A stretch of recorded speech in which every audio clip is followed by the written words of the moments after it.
Hello and welcome everyone to another episode of Buckets After Bedtime, the IU basketball pod for busy parents. I'm your host Dylan, and once the house is quiet and the kids are finally asleep, it's time to talk some Indiana Hoosiers men's basketball. On today's episode, we talk about the transfer portal and break down how Indiana is faring so far in the transfer portal. I'm recording this on the Monday, April 20th.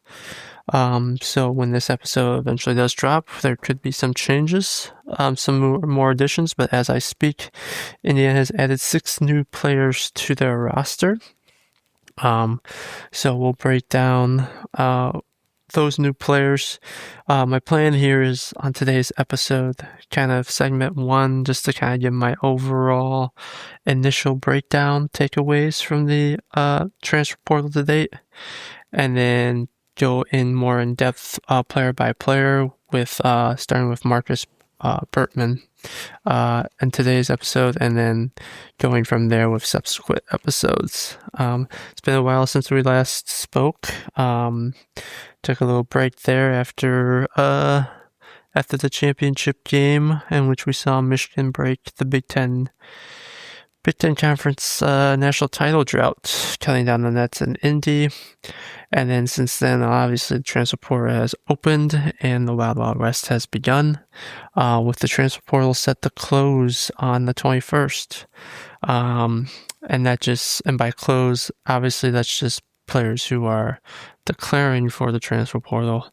It does not mean you have to be signed by that date. So we'll know by tomorrow. I would assume most of the names of everybody that's in. There's probably going to be some names that maybe trickle in after that deadline, just by the announcements coming a little later. But the transfer portal is coming, and it's closing here soon. But the madness still goes on. So, without further ado, why don't we just jump right into topic number 1, and that's my initial takeaways of Darren DeVries and his staff and their approach to the portal in year 2 here. We talked about earlier how important this portal off-season was going to be, and so far I would say Darren DeVries, I am more optimistic than I was now compared to when the season ended.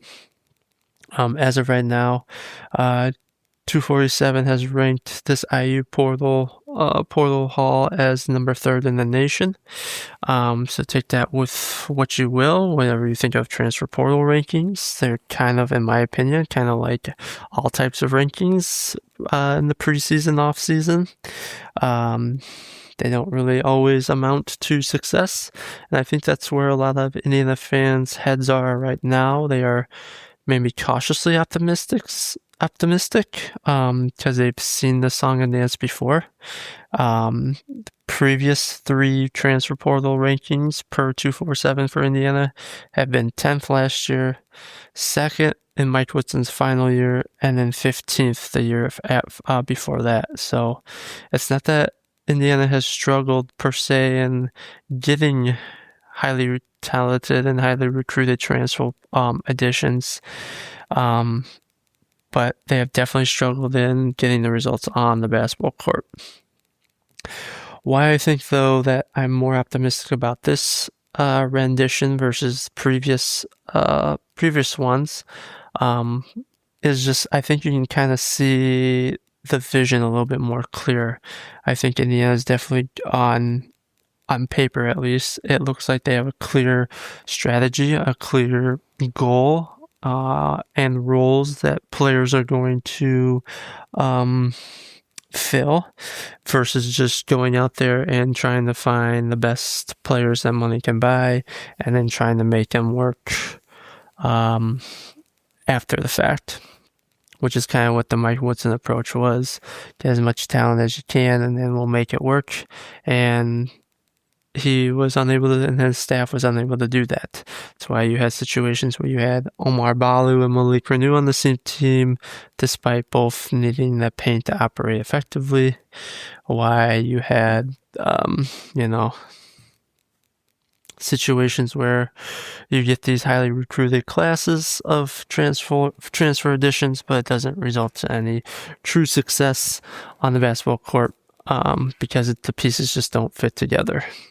But if you just kind of look at what Darren DeVries is doing here in year 2, you can see what the thought process is, and it definitely helps to have somebody like, I think, the Ryan Carr hire and having a GM in place to help with that roster management. Definitely, I think we're seeing its benefits right now in terms of overall roster construction. So,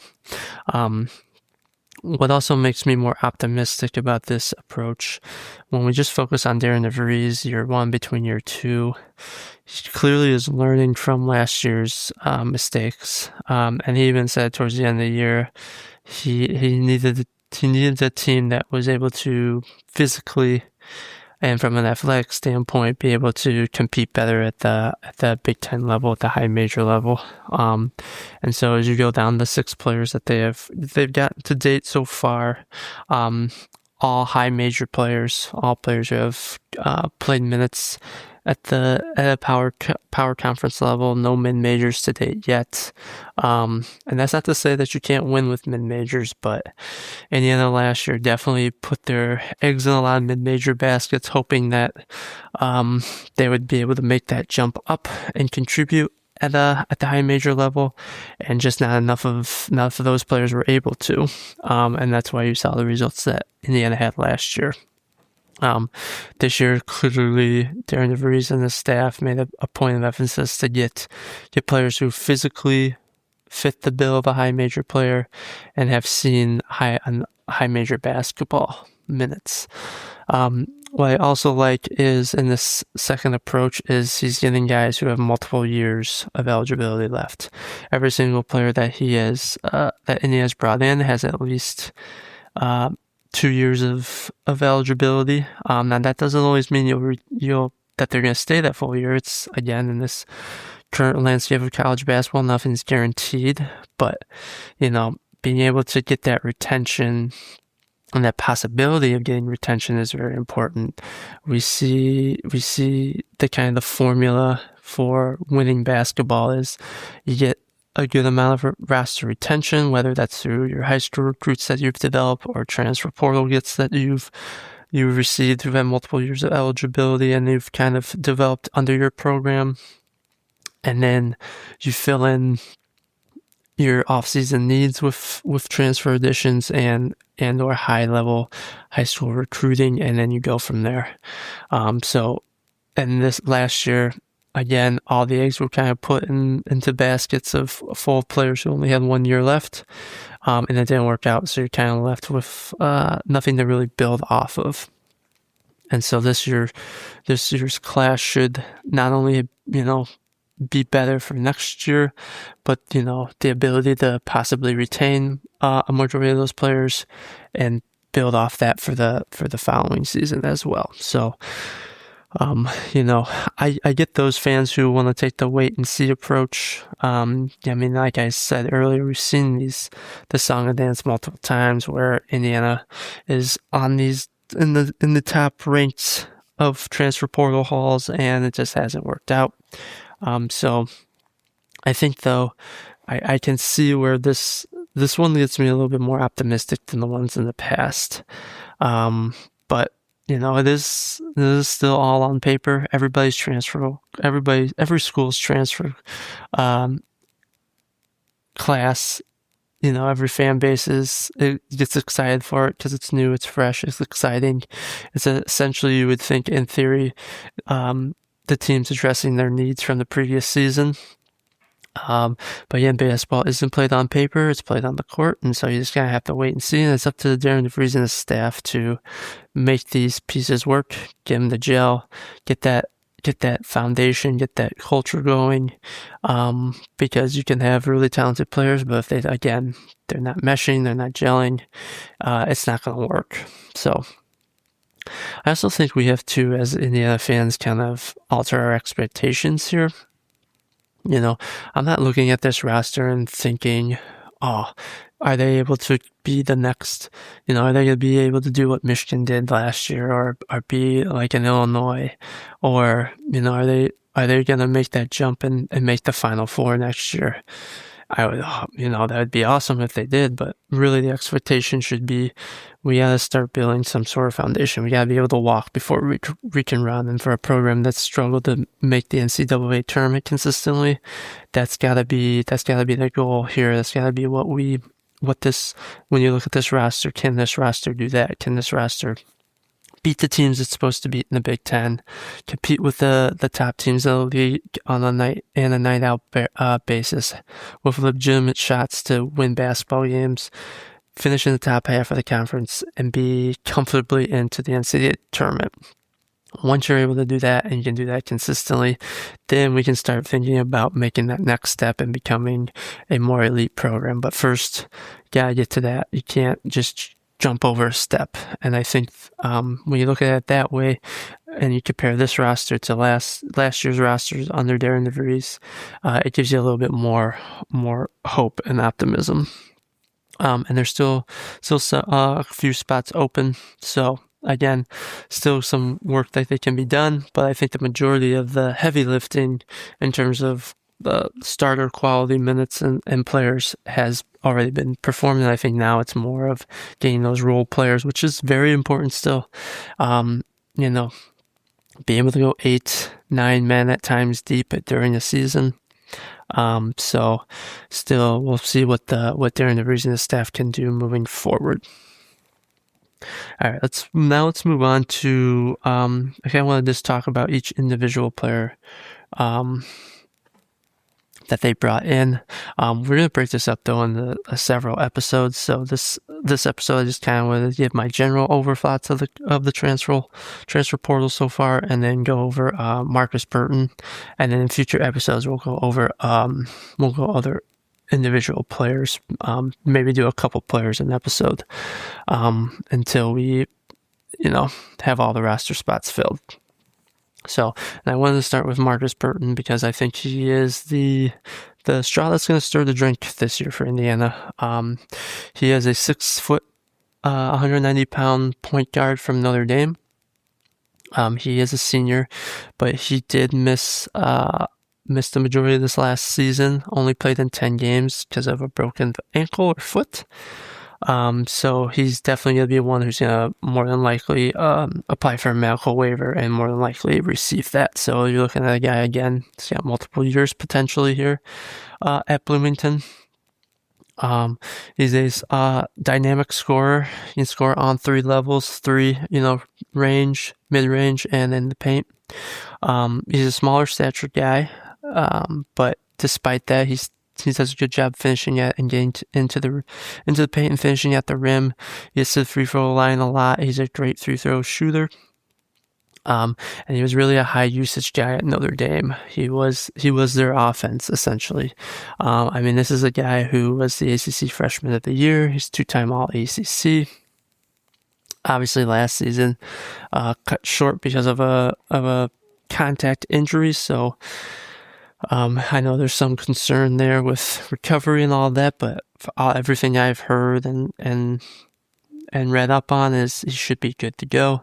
He did miss a little bit of time his sophomore year as well, so obviously with his size and that kind of history, there kind of is in the back of your mind some concern, but he should be able to hold up on physically. Making the jump from the ACC to the Big Ten. Defensively, his size obviously is a limiting factor, but he's quick, got quick hands. And with the front court talent and size that Indiana's bringing with him, I think it'll allow him to be a little bit more, him and the other guards in that matter, to be a little bit more aggressive, take a few more chances, knowing that they've got some rim protectors behind them to make up for any mistakes that might happen. So, overall, he's in his college career, he's averaging about 19 points a game, 3.8 assists, effective field goal percentage around 48.5%. And his PR player efficiency rating of 20.6, which anything above 20 is a really good player. 25 and above is kind of your all conference type of player, and then 30 above is your all American type of player. So, a guy who's got a good reputation to him, has been able to produce at the high major level, and is a former Indiana Mr. Basketball, played at Penn from Mishawaka. So that should please the contingency that says we need to have more Indiana kids on IU's roster. So really, I think a lot of comparisons to Yogi Ferrell in terms of his stature, shorter, shiftier, speedy guard. They're Yogi's career stat line, points, assists, effective field goal percentage, very similar to Markus Burton's. Yogi was a little bit more effective shooter, especially from 3-point range. That's the one thing that Markus Burton's kind of has some consistency issues with, that, hopefully in the Darren DeVries offense and with some of the talent that's surrounding him, more so than what he had at Notre Dame, you could see some more open looks, maybe see that percentage go up. And if he can hit that shot a little bit more consistently then he'll be, I have a feeling he could be an all-conference type of player. But again, it's kind of that similar build though to Yogi Ferrell in terms of a smaller guard. And really looking back at previous Indiana point guards, Burton might be the best one since Yogi. Obviously, just comparing it to last year, we had Enright and Conaway, a significant upgrade. Both those guys were kind of limited on what they can do on the offensive side of the ball, especially Enright. You won't see defenses being able to not respect their offensive game, like we saw this past season. This is a guy who's going to get a lot of attention on the scouting reports. He's a guy who's really dynamic on the pick and roll, which pair it with the other transfer portal sightings in the front court that Indiana was able to get, I think could present itself with a lot of opportunities for Indiana on the offensive end. And again, a guy who's not a shutdown defender. And again, his size can be concerning, especially if he's playing bigger guards. But definitely not a defensive liability at any stretch of the imagination. So, and then, since he was such a high usage guy, as kind of a scoring first guard, he has a moderate assist to turnover ratio. So, but that's what he was asked to do at Notre Dame. And, this is a guy who, you need a bucket, you need a big shot, you need somebody that just, the offense is kind of sputtering. Let someone generate something on their own. This guy has been able to do it. And Indiana just simply didn't have that last year. I mean, Lamar Wilkerson, as great as he was, sometimes wasn't always able to create his own, kind of needed some in the effectiveness of the offense. But again, I think Markus Burton has that ability to score at multiple levels and be the kind of the engine of the offense and the leader of the team as the point guard. So a huge portal get for Darren DeVries, especially considering where rumor has it that he was entered the portal with kind of Houston leading the charge in terms of wanting him to commit his services to that school. So anytime you're able to win a recruiting battle against Kelvin Sampson in Houston, I think you're doing a pretty good job. I always like to see not only, obviously what the player looks like, but who are the schools that are recruiting him. And if you're recruiting against teams like Houston, they must be pretty good. So a good start, and that kind of was the big one that kind of let the dominoes start falling. He wasn't the very first one to commit to Indiana, but I think the timeline of things, he was definitely the big one that kind of set off and let the other additions, even the ones that came before him, know that during the reason this Indiana staff mean business. So should be exciting to see him in the cream and crimson and see what he can do. So that will wrap it up for tonight's episode of Buckets After Bedtime. If you found this enjoyable, please share it with your fellow Hoosier fans. Be sure to subscribe to us to wherever you listen to your podcasts. We're available on Spotify, Apple Podcasts. You can also watch us on YouTube at the Buckets After Bedtime YouTube page. You also can follow me on X at Buckets After Bedtime. But again, my plan moving forward, we'll do some more of these transfer portal videos breaking down the other players, but I kind of wanted to spread them out over the course of several episodes, versus trying to cram them all into one longer episode, because I know we're busy parents and we don't have time to listen to hours on end.